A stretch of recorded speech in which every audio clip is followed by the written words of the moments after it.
ಬಹುಪಾಲು ಜನರು ಏನನ್ನು ಸಾಧಿಸುತ್ತೇವೆ ಎನ್ನುವ ಹಠಕ್ಕೆ ಬಿದ್ದು ನಿರಂತರವಾಗಿ ಶ್ರಮಿಸುತ್ತಲೇ ಇರುತ್ತಾರೆ. ಅದೇ ನಿಜವಾದ ಬದುಕಿನ ಹೋರಾಟ. ಮನುಷ್ಯನಾದವನು ತನ್ನಲ್ಲಿ ಇಲ್ಲದರ ಕಡೆಗೆ ನಿರಂತರವಾಗಿ ನಡೆಯುತ್ತಿರಬೇಕು. ಪ್ರಸ್ತುತ ಕಾಲಘಟ್ಟದಲ್ಲಿ ಗೆಲುವು ದಕ್ಕಿಸಿಕೊಳ್ಳುವುದು ಸಲೀಸಲ್ಲ. ಎಲ್ಲರಿಗೂ ಗೆಲುವಾದೀತು ಎನ್ನುವ ಖಾತರಿಯೂ ಇಲ್ಲ. ಆಯುಷ್ಯವಿಡೀ ಹಗಲಿರುಳು ದುಡಿದು ಸಾಕಷ್ಟು ಪರಿಶ್ರಮ ಭರಿಸಿದರೂ ಅನಿರೀಕ್ಷಿತವಾಗಿ ಸಾಲು ಸಾಲು ಸೋಲುಗಳನ್ನು ಎದುರಿಸಿದ ಉದಾಹರಣೆಗಳು ನಮ್ಮ ಕಣ್ಮುಂದೆ ಇವೆ. ಗೆಲ್ಲಲು ಸಾಧ್ಯವಿಲ್ಲ ಎಂದು ನಾನು ಹೇಳುತ್ತಿಲ್ಲ. 1000 ಸಲ ಸೋತವರಿಗೂ ಒಂದು ಸುಂದರವಾದ ಬದುಕಿದೆ ಎನ್ನುವುದು ನನ್ನ ವಾದ. ಪರಿಶ್ರಮ ಪಟ್ಟವರಿಗೆ ಯಾವ ರೂಪದಲ್ಲಾದರೂ ಗೆಲುವು ಪ್ರಾಪ್ತವಾಗುತ್ತದೆ. ಪ್ರತಿಯೊಬ್ಬರ ಬದುಕಿನಲ್ಲೂ ದಿನ ಕಳೆದಂತೆ ಸಮಸ್ಯೆಗಳು ಎದುರುಗೊಳ್ಳುತ್ತಾ ಹೋಗುತ್ತವೆ. ಧೃತಿಗೆಡದೆ ಎದುರಿಸಬೇಕು ಹೊರತು ಸೋತು ಕೈಚೆಲ್ಲಿ ನಮ್ಮ ಜೀವನವನ್ನೇ ಶಪಿಸುತ್ತಾ ನಮ್ಮೊಳಗಿನ ಸಾಮರ್ಥ್ಯದ ಮೇಲೆ ಅಪನಂಬಿಕೆಯನ್ನು ಮೆದುಳಿನಲ್ಲಿ ಬೆಳೆಸಿಕೊಂಡರೆ ನಮ್ಮ ಆತ್ಮವಿಶ್ವಾಸವನ್ನು ನಿಷ್ಕ್ರಿಯಗೊಳಿಸುವ ಪ್ರಯತ್ನಕ್ಕೆ ನಾವೇ ಚಾಲನೆ ಕೊಟ್ಟಂತೆ. ಅನಿರೀಕ್ಷಿತವಾಗಿ ಉಲ್ಬಣಗೊಳ್ಳುವ ಸಮಸ್ಯೆಗಳನ್ನು ನಾವು ಹೇಗೆ ಎದುರಿಸುತ್ತೇವೆ ಎಂಬುದು ನಮ್ಮ ನಿಜವಾದ ಶಕ್ತಿಯನ್ನು ತೋರಿಸುತ್ತದೆ. ಬದುಕಿನಲ್ಲಿನ ಕಷ್ಟಕರ ಸಂದರ್ಭಗಳೇ ನಮ್ಮನ್ನು ವಿಭಿನ್ನ ಪ್ರಯತ್ನಗಳಿಗೆ ಅಣಿಗೊಳಿಸುತ್ತವೆ. ಈಗಂತೂ ಯಾವ ಸಾಧನೆಗಳಿಗೂ ಸರಳವಾದ ಮಾರ್ಗಗಳಿಲ್ಲ ಎನ್ನುವುದು ಕಟುವಾದ ಸತ್ಯ.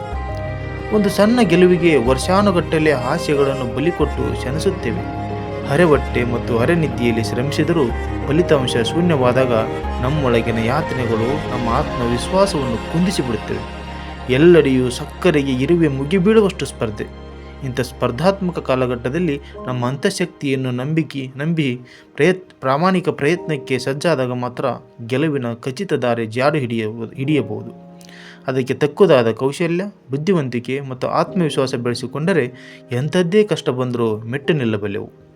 ವರ್ತಮಾನದ ಪ್ರಪಂಚದಲ್ಲಿ ಸಾಲು ಸಾಲಾಗಿ ಬರುವ ಸೋಲುಗಳು ನಮ್ಮ ಜೀವನದ ಸವಾಲುಗಳಲ್ಲ. ಅದಕ್ಕಿಂತ ಮಿಗಿಲಾಗಿ ವಿಭಿನ್ನ ಮನಸ್ಥಿತಿಯುಳ್ಳ ಜನರುಗಳ ಮಧ್ಯೆ ಬೆಳೆದು ಬದುಕಿಕೊಟ್ಟಿಕೊಳ್ಳಬೇಕಾಗಿರುವುದು ನನ್ನ ಪ್ರಕಾರ ಈಗಿನ ಯುವ ಸಮುದಾಯದ ದೊಡ್ಡ ಸವಾಲು.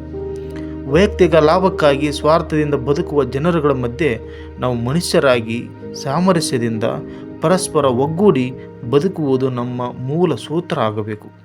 ಅಂದಾಗ ಖುಷಿ, ಸಂತೋಷ, ನೆಮ್ಮದಿಯಿಂದ ಬದುಕು ಸಮೃದ್ಧವಾಗುತ್ತದೆ.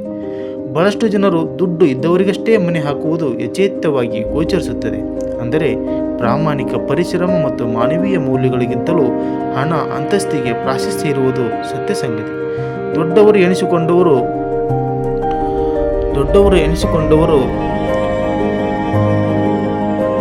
ಬಡಪಾಯಿಗಳನ್ನು ಬಲು ತುಚ್ಛವಾಗಿ ಕಾಣುವುದು ಈ ಕಾಲಮಾನದ ವಿಪರ್ಯಾಸ. ಪ್ರತಿಯೊಬ್ಬರಿಗೂ ಬದುಕಲು 100 ದಾರಿಗಳಿವೆ. ಸರಿಯಾದದ್ದನ್ನು ಆಯ್ಕೆ ಮಾಡಿಕೊಳ್ಳಬೇಕಷ್ಟೇ. ಜೀವನದ ಅನಿಶ್ಚಿತ ಸವಾಲುಗಳನ್ನು ಮೆಟ್ಟಿ ನಿಂತು ವೈಫಲ್ಯಗಳನ್ನು ಅವಕಾಶಗಳಾಗಿ ಬದಲಾಯಿಸಬೇಕು ಮತ್ತು ಮುನ್ನಡೆಯಬೇಕು. ಅದೇ ನಿಜವಾದ ಬದುಕಿನ